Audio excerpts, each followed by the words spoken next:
Today I'm in conversation with Penelope Bellegrade, founder of data analytics consulting and training business, The Data Touch, who empower organisations and individuals with data expertise.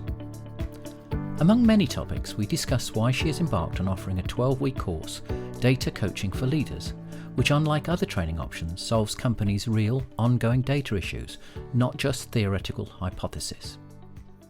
Penelope, you seem to have had a very interesting career.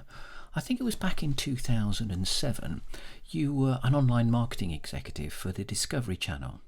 Yet only 5 months later, you moved to Global Radio to become a web analyst. What made you feel as though you had the right credentials to tackle that job? Oh yes, I'm impressed that you went back that far. Um, yes, I. It was interesting.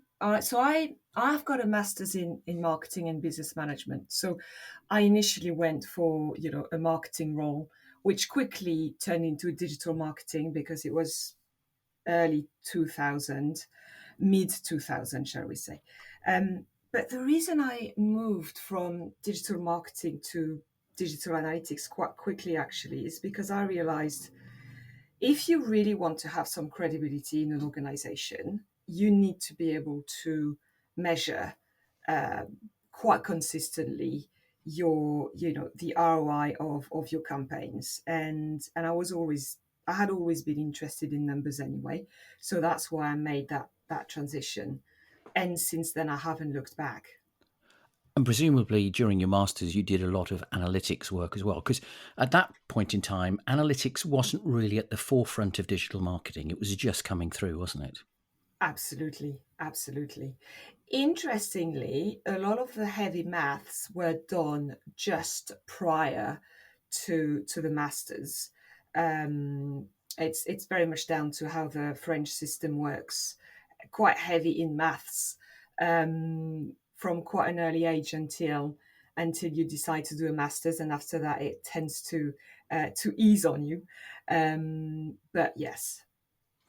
So your first kind of real analytics role was at Global Radio, having been at Discovery Channel, two great brands and quite an Yes. exciting place to be in the early 2000s, I should think. What did you have to do that was a different way of working when you became a web analyst, the one that from what you had been as an online marketing executive? Was it that you were now totally responsible for delivering the figures back to the board, etc.?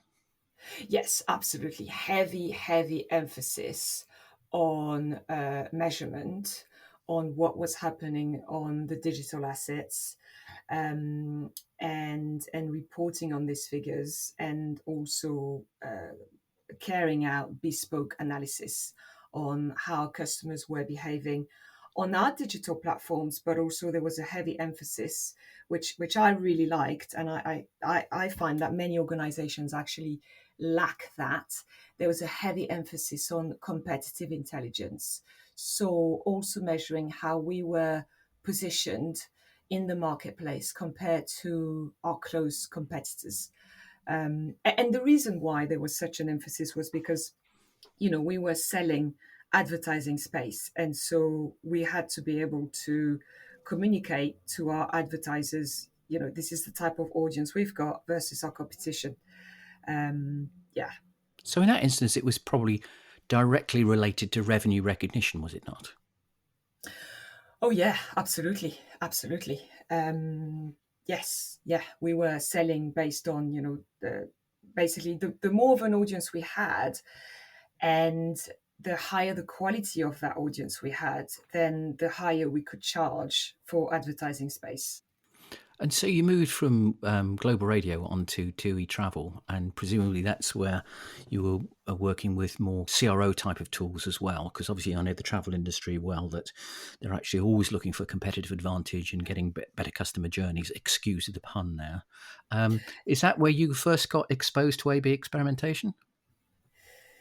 It is actually, yes. Yes, yes, yes. I do remember running a few experiments and, yeah, actually being very much involved in conversion optimization, looking at our booking flow on a daily basis and a weekly basis, and working with, UX content and marketing to try and optimize that as much as we could.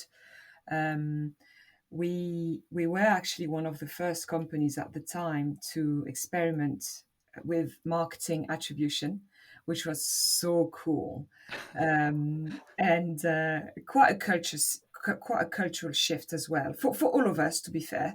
But yeah, it was really exciting. The travel industry, I've loved my time there because it's quite an innovative industry compared to others, certainly at the time. So yeah. And you spent nearly 3 years then and moved on to PwC, where I think you probably got some of your ideas about doing your own thing. Because as an analytics Yes. consultant, I'm sure you had lots of different clients. You didn't just have one client, and that probably laid the good foundations for moving out and doing your own thing with the data touch. Yes, absolutely. Absolutely. So I went into consulting originally because I wanted to be exposed to different industries and also to try and solve different data problems. And it was great. And it also made me a lot more business driven as opposed to just data driven. Um, but then I realized after a few years, well, actually, the only thing that can make me fulfilled, well, could make me fulfilled, was to set up my own business, which I did back in 2016, and it's been the best journey ever. Yeah. Having had that experience with working for PwC and working for two pretty big brands these days, I think that doing your own thing gave you a lot of credibility, I suppose, to be able to work into a different field. But Yeah. just taking it a little bit further, I think that most companies believe that data is the most important element of marketing. But based upon your experience, it seems, and I'm sure you'll agree, that all data is not measured the same. What do you think you put that down to? Yes, I agree with that, and I think there's probably two main reasons. The first one is a lack of education across the organization, which you can easily explain, because you would have data people on one corner of the organization and the rest of the business doing their own things. And now we're asking uh, pretty much everyone in the organization to have a degree of fluency, and it's not something that happens overnight. And so it's expected that there's a degree of confusion there. But also, what has massively contributed to this issue, and certainly to the digital analytics field, is the fact that we have been obsessed with technology from day one, and as opposed to everything else that is involved in data.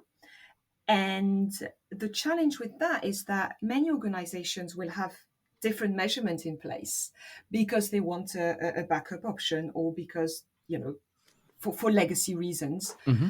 Um, and um, and as these tools will be measuring things differently, despite calling it the same name, and that will create, lots and lots of confusion. But I think I don't think we are necessarily moving away from this, because having a backup option, I think, is quite healthy. I think what's important to overcome this is to make sure that we carry out regular audits, to the same extent that companies are carrying out audits about the cookies that they are using, the technology that they are using for data privacy reasons. Then why not incorporate an analytics audit where we measure, where we actually make a list of the solutions we've got, the metrics that they measure, but also use this as an opportunity to make a decision on, actually, for this type of report, we should be using solution A. For this type of analysis, we should be using solution B. Make a clear decision, communicate that decision with the rest of the business, so people are not confused anymore. You mentioned analytical fluency, Mm. and that's a lovely phrase. I think that's wonderful. The trouble with coming and putting something into a group name, if you like, is that there are different levels of fluency inside many people. If you look at just mathematics, there's people that have done. You're listening to the shortened version of this podcast. To listen to the full version, visit your favourite podcast player and search for Webtrends Optimize or The Big Lift.